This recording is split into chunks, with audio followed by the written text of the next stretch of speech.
अच्छे बच्चे कैसे बैठेंगे?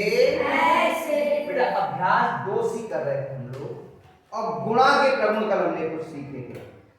पहला प्रगुण था समवरक प्रगुण, जो कहता है कि अगर दो पूर्ण संख्याओं की गुणा करें तो उनका गुणनफल भी एक पूर्ण संख्या हो गया। दूसरा प्रगुण है क्रम निर्णय प्रगुण, कि अगर दो पूर्ण संख्याएं हैं उनकी गुणा का क्रम बदल दें, एक पहली संख्या से दूसरी संख्या की गुणा करें या दूसरी संख्या की पहली संख्या से गुणा करें, गुणनफल एक समान रहता है। तीसरा प्रगुण पढ़ा था हमने साहचर्य प्रगुण, उसमें था कि अगर तीन परिमेय संख्याएं, दो पूर्ण संख्याएं हैं, पहले आपने दो संख्याओं की गुणा करी, उसमें तीसरी संख्या से गुणा करी, या पहले कोई दूसरी दो संख्याएं ले ली, उसमें बची हुई संख्या से गुणा कर दी, गुणनफल तब भी एक बराबर आएगा। फिर हमने शून्य वाला प्रगुण देखा था, शून्य से गुणा का। राजेश क्या बात है बेटा, समझ में नहीं आया? ये था शून्य से गुणा का प्रगुण, कि अगर किसी भी संख्या की शून्य से गुणा करें तो उत्तर शून्य ही आता है, गुणनफल शून्य आता है। अब इसके अलावा कुछ प्रगुण और रह गए हैं, वो भी सीख लीजिए। चौथा प्रगुण है आपका गुणा का तत्समक।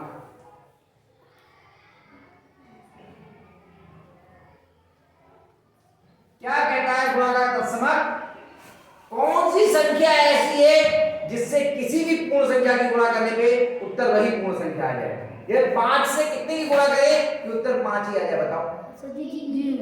5 की 0 से गुणा करेंगे उत्तर कितना आएगा? अच्छा जी 1 से। अरे 5 की 0 से गुणा करेंगे तो कितना आएगा? 0। ये तो अभी शून्य वाला प्रगुण पढ़ा था। तो 5 की कितने से गुणा करेंगे उत्तर 5 ही आएगा? 1 से। ये हमने योग के तत्समक में भी देखा था कि वह संख्या जिसे जोड़ने पर उत्तर वही आता है, तो वो योग का तत्समक। और वह संख्या जिससे गुणा करने पर उत्तर वही आता है, वो गुणा का तत्समक। तो गुणा का तत्समक कितना हुआ? 1। तो गुणा का तत्समक 1 है। कितना है? 1। जैसे कि हमने लिखा 1 गुणा 1 बराबर 1, 7 गुणा 1 बराबर 7। अब जो अगला, ये प्रगुण समझ में आ गया? अब जो अगला प्रगुण लिखा रहे हैं बहुत इंपॉर्टेंट है और बहुत काम आता है, थोड़ा ध्यान से देखिए ना, समझ लेना इसको, और इस पे सवाल भी पूछते हैं। सवाल है, 5वां प्रगुण है योग का गुणा पर वितरण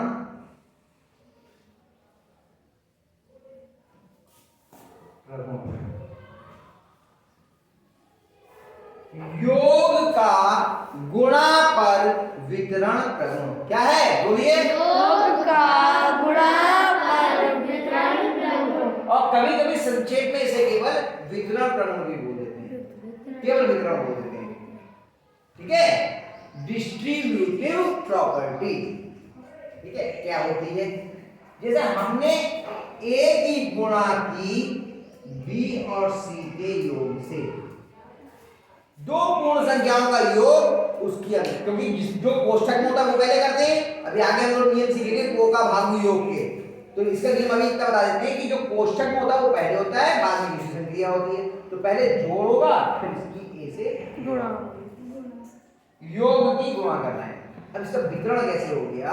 हमने ए की बी से गुणा की, ए की इस बी से गुणा की, और ए की सी से भी गुणा करी, और इन दोनों को जोड़ दिया, ये आपस में बराबर हो गए।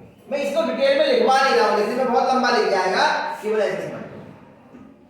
ये गुणा की संख्या थी योग के साथ में, इस योग को वितरित कर दिया गुणा पे, ये इन दोनों की गुणा हो गई, इन दोनों गुणाओं के बीच लग गई राम बेटा। ठीक है, ठीक है। तो ये आपका हो गया योग का गुणा पर वितरण। ये यहां पर पहले जोड़ना था, फिर गुणा होनी थी, अब यहां पे पहले इन दोनों की गुणा और इन दोनों की गुणा, बाद में दोनों को जोड़ो, सवाल एक सा ही रहेगा, कोई फर्क नहीं पड़ेगा। आगे बात समझ में? ये करते हैं हम लोग, जैसा मैंने कहा 3 गुणा 4 प्लस 2, 3 गुणा 4 प्लस 2, इन दोनों को जोड़ो कितना हुआ? 6 6 से 3 जोड़ोगे कितना आया? 18 ठीक। अब यहाँ पे देखो क्या लिखना है हमें? 3 की कितने से गुणा? 3 की 4 से गुणा, जोड़, फिर 3 की कितने से गुणा? देखो इन दोनों गुणा करो कितना आया? 3 और इन दोनों गुणा कितना आया? 2 3 6 12 में 6 जोड़ा कितने आ गए? 18 और यहाँ कितना आया था? 18 दोनों बराबर आ गए। यही गुणा योग का गुणापर वितरण प्रगुण है। क्या कहता है कि यदि दो संख्याओं की गुणा करके योग करके उसमें तीसरी संख्या से गुणा करो, या जो गुणा की संख्या उसकी दोनों संख्याओं से अलग अलग गुणा करो, बाद में उसको जोड़ो, वो आप उत्तर जो है वो एक समान। ये है योग का गुणापर वितरण प्रगुण। बहुत महत्वपूर्ण प्रगुण है, बहुत काम होता है।